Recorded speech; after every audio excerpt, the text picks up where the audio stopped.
주신 하나님 말씀 욥기 36장 1절에서 25절 말씀 한 절씩 교독하겠습니다. 엘리후가 말을 이어 가로되 나를 잠깐 용납하라. 내가 내게 보이리니 이는 내가 하나님을 위하여 오히려 할 말이 있음이라. 내가 먼 데서 지식을 취하고 나를 지으신 자에게 의를 돌려보내리라. 진실로 내 말이 거짓이 아니라 지식이 구비한 자가 너와 함께 있느니라. 하나님은 전능하시나 아무도 멸시치 아니하시며 그 지능이 무궁하사 악인을 살려두지 않으시며 고난받는 자를 위하여 신원하시며 그 눈을 의인에게서 돌이키지 아니하시고 그를 왕과 함께 영원히 위에 앉히사 존귀하게 하시며 혹시 그들이 누설에 매이거나 환난의 줄에 얽혔으면 그들의 소행과 허물을 보이사 그 교만한 행위를 알게 하시고 그들의 귀를 열어 교훈을 듣게 하시며 명하여 죄악에서 돌아오게 하시나니 만일 그들이 청종하여 섬기면 형통이 나를 보내며 즐거이 해를 지낼 것이요 만일 그들이 청종치 아니하면 칼에 망하며 지식 없이 죽을 것이니라. 마음이 사곡한 자들은 분노를 쌓으며 하나님께 속박을 받을지라도 도우심을 구하지 아니하나니 그들은 젊어서 죽으며 그 생명이 남창과 함께 망하려니와 하나님은 공고한 자를 그 공고할 즈음에 구원하시며 학대당할 즈음에 그 귀를 여시나니 그러므로 하나님이 너를 공고함에서 이끌어내사 좁지 않고 넓은 곳으로 옮기려 하였은즉 무릇 내 상에 차린 것은 살찐 것이 되었으리라. 이제는 악인의 받을 벌이 내게 가득하였고 심판과 공의가 너를 잡았나니 너는 분격함을 인하여 징책을 대적하지 말라. 대속함을 얻을 일이 큰즉 스스로 그릇되게 말지니라. 너의 부르짖음이나 너의 세력이 어찌 능히 너의 공고한 가운데서 너로 유익하게 하겠느냐.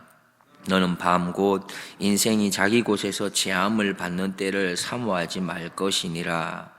삼가 악으로 치우치지 말라. 네가 환난보다 이것을 택하였느니라. 하나님은 그 권능으로 큰 일을 행하시나니 누가 그같이 교훈을 베풀겠느냐. 누가 그를 위하여 그의 길을 정하였느냐. 누가 말하기를 주께서 불의를 행하셨나이다 할 수 있으랴. 너는 하나님의 하신 일 찬송하기를 잊지 말지니라. 인생이 그 일을 노래하였느니라. 함께 보겠습니다. 그 일을 모든 사람이 우러러 보나니 먼 데서도 보느니라. 아멘. 계속해서 엘리후는 자신의 말을 이어갑니다. 1절 2절을 보면 엘리후가 말을 이어가로되 나를 잠깐 용납하라. 내가 내게 보이리니 이는 내가 하나님을 위하여 오히려 할 말이 있음이라 했습니다. 그가 하는 말이 무엇입니까? 자기가 지금 하는 이 말은 하나님을 위해서 하는 말이다 강조하고 있습니다. 그래서 자신의 모든 지혜를 동원해서 하나님의 의로우심을 밝혀내겠다. 그러면서 하는 말이 또 자신의 말에는 거짓도 없고 자신은 건전한 지혜를 가진 자다라고 강조하는데요. 3절과 4절 말씀 제가 세 번역으로 읽어드립니다. 나는 내가 가진 지혜를 모두 다 짜내서라도 나를 지으신 하나님이 의로우시다는 것을 밝히겠습니다. 4절입니다.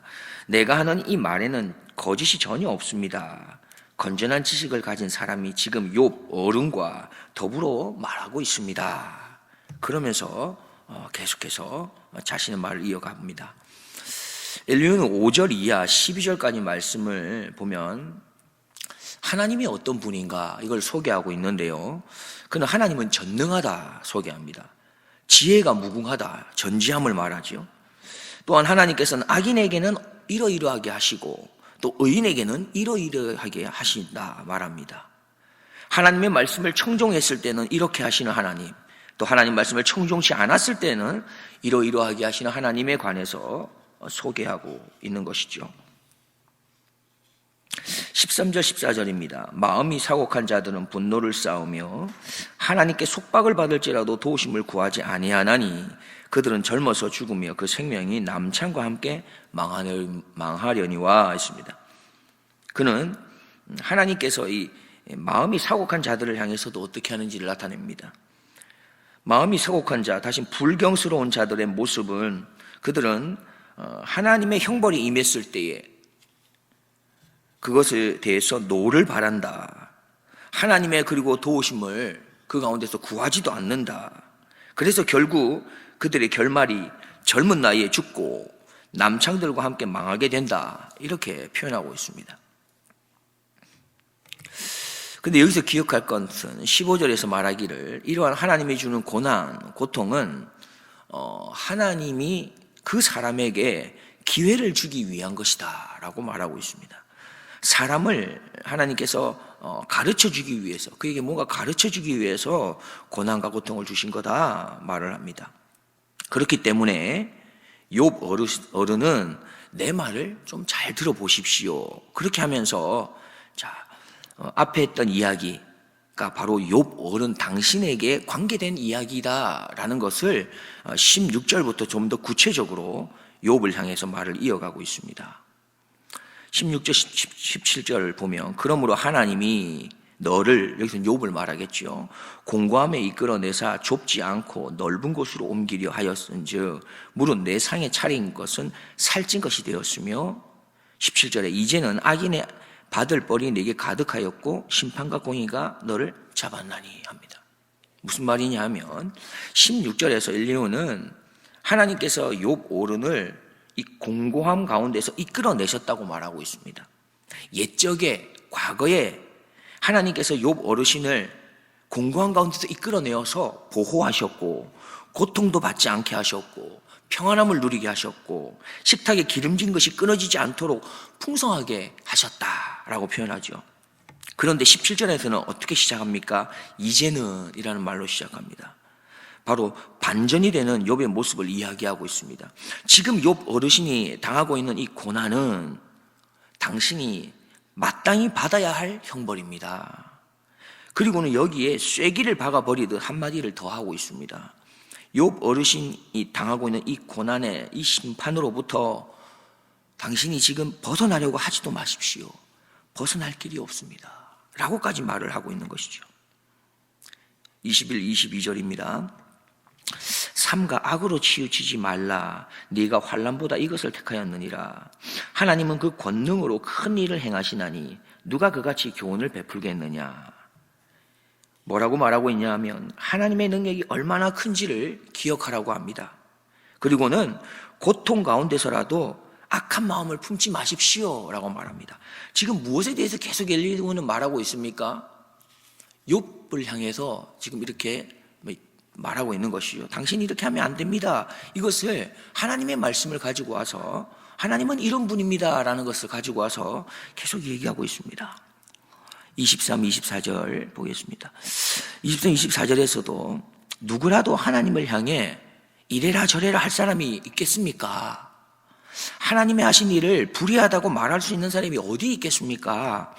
그러하니 욥 어르신은 하나님을 향해 그렇게 행동하지 마시고 오히려 찬양을 하는 것이 맞는 것입니다 라고 얘기하죠. 23절, 24절을 보면 누가 그를 위하여 그의 길을 정하였느냐? 누가 말하기를 주께서 불의를 행하셨나이다 할 수 있으랴? 너는 하나님의 하신 일 찬송하기를 잊지 말지니라. 인생이 그 일을 노래하였느니라 라고 표현합니다. 오늘 엘리후가 이렇게 구구절절 하는 이야기를 듣고 있노라면 어느 것 하나 틀린 말 같지 않아 보입니다. 좋은 말들을 참 많이 합니다. 특별히 5절부터 15절까지 보면 틀린 말이 하나도 없어요. 어쩌면 우리가 설교를 들으면서 꽤 많이 들었던 이야기들, 비슷한 말들이 참 많이 등장합니다. 하나님이 의로운 자에게 이렇게 하고 불의를 행한 자에게 이렇게 하고 하나님은 고통 가운데서 우리를 그냥 내버려 두지 않고 그걸 통해 우리에게 주시고자 하는 교훈의 메시지가 있습니다. 이런 내용들을 보면 어느 것 하나 틀린 말이 없어요. 15절 이하의 내용에서도 조금 욥에게 너무 집중해서 몰아붙이는 듯한 표현들이 있긴 하지만 그걸 제외한다면 거기에서도 상당 부분 맞는 말들인 것을 우리가 찾아볼 수 있습니다. 합당한 말을 하고 있어요. 그렇다면 지금 엘리후가 욥에게 하는 이 말이 정당한 것일까요?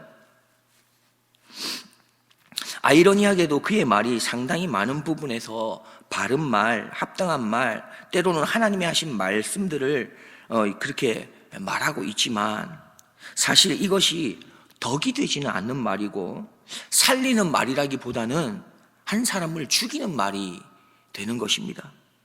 그러면 왜 틀린 말이 아니고 옳은 말, 좋은 말, 하나님께서 심지어 했던 그 말씀들을 가지고 전하고 있는데 오히려 좋은 말이 아닌 욕을 듣는 그런 말이 되어버렸을까요?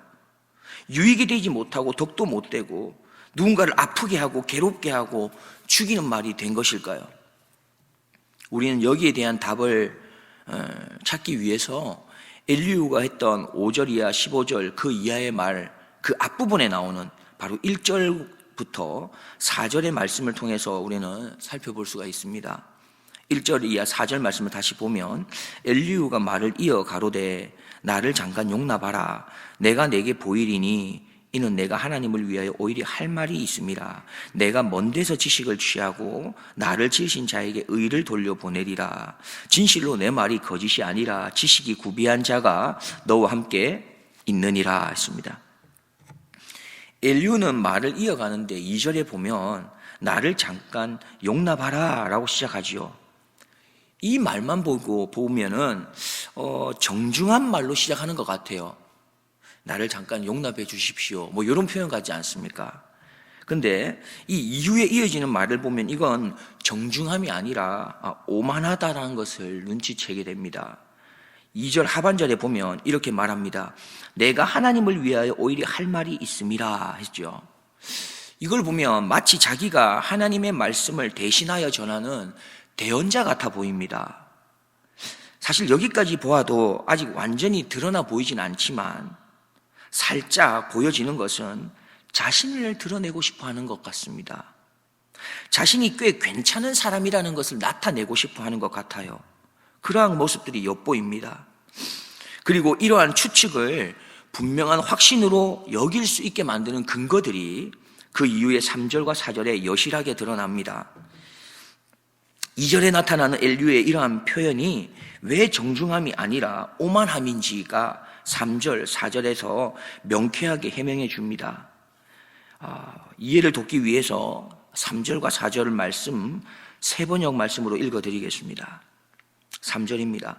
나는 내가 가진 지혜를 모두 다 짜내서라도 나를 지으신 하나님이 의로우시다는 것을 밝히겠습니다. 4절입니다. 내가 하는 이 말에는 거짓이 전혀 없습니다. 건전한 지식을 가진 사람이 지금 욥 어른과 더불어 말하고 있습니다. 엘리후는 하나님의 그 의롭다 하고 하시는 그것을 드러낼 때에 자기의 지혜를 총동원하겠다고 말합니다.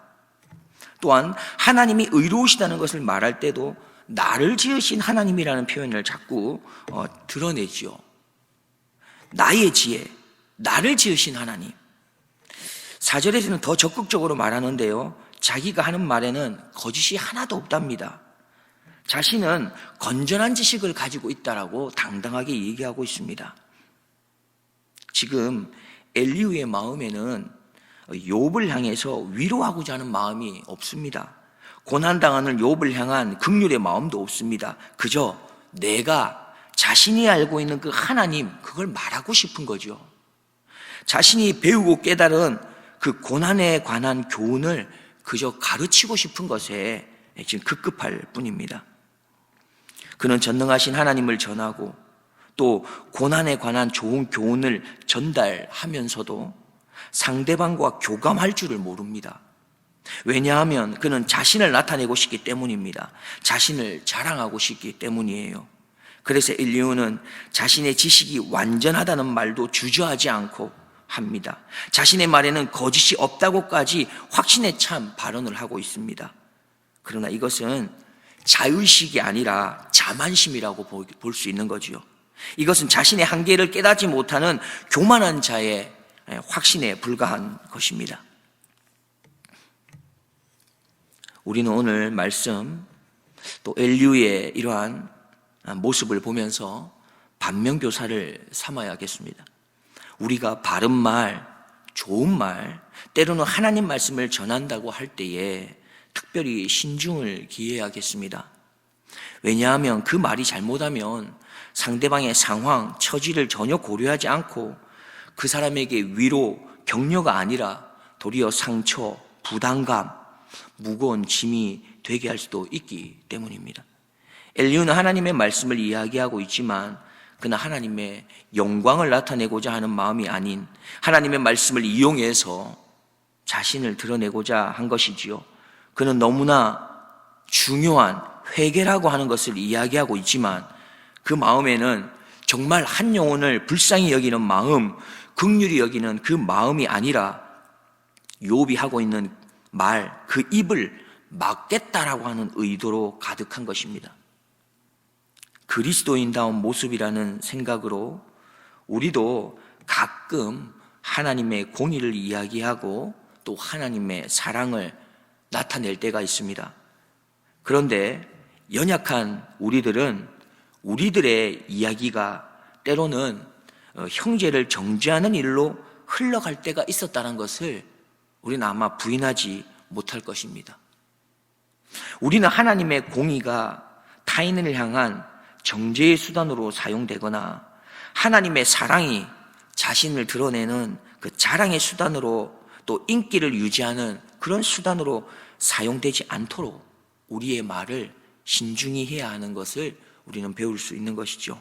오늘 하루가 살아가는 삶의 걸음 속에서 나의 말이, 나의 행동이 좋은 것으로 시작하지만 혹 우리의 연약함 때문에 상대방의 상황과 형편과 처지를 고려하지 못한 말이 되지는 않을까, 신중을 기할 수 있는 그러한 아름다운 말이 나아갈 수 있는 우리의 삶이 되기를 주님의 이름으로 축복합니다. 기도하겠습니다. 하나님 아버지, 오늘도 우리를 말씀 또 기도의 자리로 인도하심에 감사합니다. 우리가 혹 하나님의 공의를 말하고 또 하나님의 사랑을 이야기할 때에 하나님이 드러나시지 않고 내가 드러나는 일이 없도록 혹 하나님의 말씀으로 누군가를 정죄하는 일을 서슴없이 그렇게 행하는 죄를 짓지 않도록 우리를 도와주시고 우리를 인도하여 주시옵소서. 긍휼과 사랑의 마음, 예수 그리스도의 그 십자가의 그 사랑의 마음으로 이웃을 또 형제들을 바라볼 수 있도록 우리의 마음에 성령님께서 통치하시고 다스려 주시옵소서. 감사드립니다. 사랑 많으신 우리 구주 예수 그리스도의 이름으로 기도드리옵나이다. 아멘.